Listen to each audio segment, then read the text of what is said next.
আমার নাম চিত্রিতা রায়। বর্তমানে মেঘবালিকাতে থাকছি, আর প্রফেশনালি আমি একজন project manager Assembly's of god চার্চের আন্ডারে রয়েছি। আর এই বাদ দিয়েও আমি টুকটাক লেখালেখি করি। সে সময় অনেকগুলো অ্যাডভার্টাইজমেন্ট চলছিল, আর সেখানে আমি নিউজ পেপারে একটা অ্যাড দেখি, আর সেই অ্যাড থেকে আমি আসি। এটার পিছনে একটা স্ট্রং রিজন রয়েছে। কবি জয় গোস্বামীর লেখা একটা কবিতা রয়েছে যে আমি যখন ছোট্ট ছিলাম খেলতে যেতাম মেঘের দলে, একদিন এক মেঘবালিকা প্রশ্ন করলো কৌতূহল। আর এই কবিতাটা ছোট থেকেই আমার ভীষণ প্রিয় কবিতা।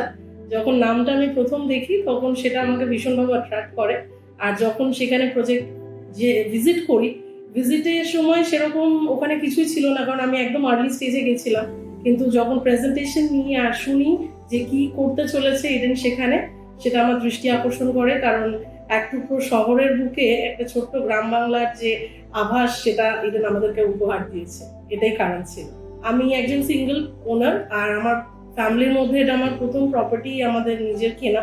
আর আমাকে কেউ আমার পরিবার থেকে বা ফ্রেন্ড সার্কেলে কেউ সাহায্য করেনি।